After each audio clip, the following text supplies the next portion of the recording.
میں وہابی نہ میں بابی، میں ہوں مسلم علمی کتابی، نہ میں وہابی نہ میں بابی، میں ہوں مسلم علمی کتابی۔ سید صاحب آپ کا کوئی سوال ہے تو وہ کر لیں۔ جی، سوال یہ ہے کہ شیعہ کی کتب میں متن یا سند کا کوئی اور مسئلہ ہماری اہل سنت کی کتب سے کوئی ڈفرینس ہے؟ اگر ڈفرینس نہیں ہے تو ہم اب سے پھکیاں ان کی کتب سے دیں اور یہ جو دراڑ پڑ چکی ہے اس کو ختم کر دیا جائے۔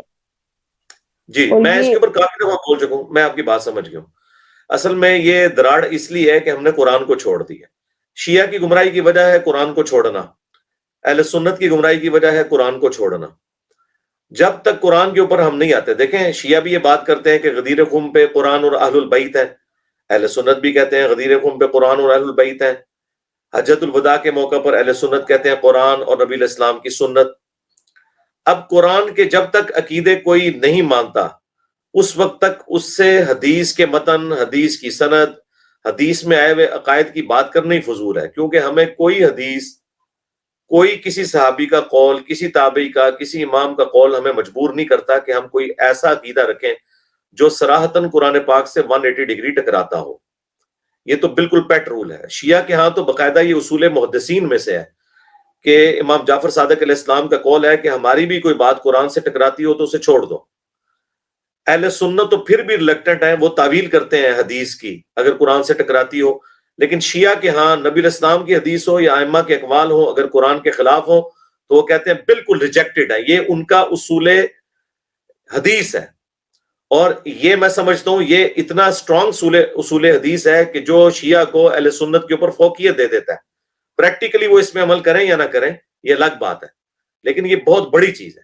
تو لہٰذا شیعہ جو ادھر ادھر کی جھوٹی روایتیں لے کے آتے ہیں انہیں کہ قرآن کے خلاف تو ہم نہیں مانیں گے۔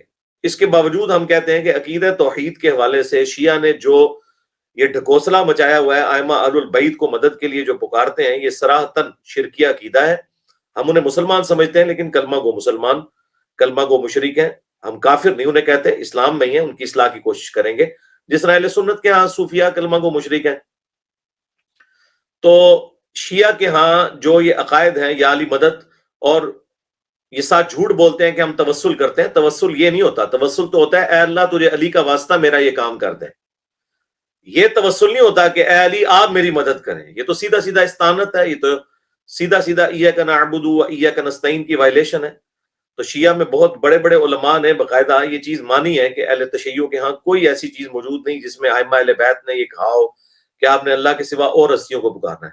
دیکھیں ہم نے اگلے دن بھی اپنی ویڈیو میں حضرت علی علیہ السلام کی ایک خط جو ہے وہ امام حسن علیہ السلام کو جو انہوں نے لکھا ہے کہ تم اس کی اولاد ہو کہ جس نے مر کے فنا ہو جانا ہے، بیٹا جب بھی مانگنا ہے اللہ ہی سے مانگنا ہے، اور یاد رکھنا حسن اللہ کا وہ دربار ہے کہ اس نے اپنی اس درگاہ کے لیے یا دربار کے لیے کوئی دربان بھی مقرر نہیں کیا ہوا۔ تو جب حضرت علی ابن ابی طالب علیہ السلام اپنے بیٹے حسن ابن علی علیہ السلام کو یہ کہہ رہے تھے کہ بیٹا اللہ سے مانگنا، اس کا کوئی دربان ہی نہیں ہے، تو بڑا اچھا موقع تھا، کہہ دیتے کہ بیٹا مجھے بھی بیچ میں ڈال دینا وسیلے کے طور پہ، تیری دعا قبول ہو جائے گی۔ اگر مولا علی مولا حسن کو اپنا وسیلہ نہ بتائیں تو بعد والے امام تو شاہی کوئی نہیں، اور رہ گئے شیعہ علماء یا ان کے مولوی جو ان کو شرکیہ عقائد بتا رہے ہیں، ان کے تو عقائد اٹھا کے تو ردی کی ٹوکری میں پھینکیں۔ یہ بالکل صراحتاً قرآن و سنت اور مولا علی علیہ السلام کے عقائد و نظریات کے خلاف ہے۔ تو ہم نے رہنا ہے قرآن کے اوپر، قرآن کا ٹیسٹ جو پاس کرے گا پھر ہم سے وہ اگلی بات کرے گا۔ جس طرح ایتھیسٹ جب تک خدا کو نہیں مانتے نا، ہم نے نہ ان سے نبی کے اوپر بات کرنی ہے نہ قرآن کے اوپر بات کرنی ہے۔ پہلی چیز یہ ہے کہ نہ اللہ قرآن کا محتاج ہے نہ نبی کا محتاج ہے۔ جب تک قرآن نازل نہیں ہوا تھا، رسول اللہ دنیا میں نہیں آئے تھے، اللہ اس وقت بھی تھا، اور اللہ تعالیٰ اپنی قدرتوں سے اس وقت بھی اپنا آپ منوا رہا تھا۔ لہٰذا خدا کو منوانے کے لیے قرآن رسول کی ضرورت نہیں ہے، اللہ تعالیٰ اپنی قدرتوں سے عیاں ہے۔ اور اگر کوئی کہتا ہے کہ میں خدا کو نہیں مانتا تو اس کے بعد ہم اس سے کوئی سوال نہیں کریں گے جب تک وہ خدا کو نہیں مان لیتا۔ اس طرح اہل تشیع ہوں، اہل سنت ہوں، جب تک وہ اپنا عقیدہ توحید قرآن کے مطابق نہیں کرتے، باقی سارے عقائد جو ہیں وہ کوئی حیثیت نہیں رکھتے۔ عقیدہ ختم نبوت، عقیدہ رسالت، عقیدہ آخرت اور عقیدہ فرشتوں پہ ایمان لانے کا، یہ سارے عقائد جمع بھی کریں نا تو یہ ایک ذرے کے برابر بھی نہیں ہے عقیدہ توحید کے مقابلے میں۔ اس کائنات کا مقصد توحید ہے۔ اللہ نے ہستیاں اس لیے پیدا نہیں کی ہیں کہ ان ہستیوں کو خدا کے سوا پوجنا شروع کر دیا جائے دیکھیں میں ایک عام سا انسان ہوں، میں کبھی یہ گوارا نہیں کروں گا کہ کوئی شخص یہ کہے کہ جب تک انجینئر کو بیچ میں نہ ڈالا جائے اللہ دعا نہیں قبول کرتا. تو مجھ سے تو زیادہ توحید کی غیرت مولا علی علیہ السلام میں ہے.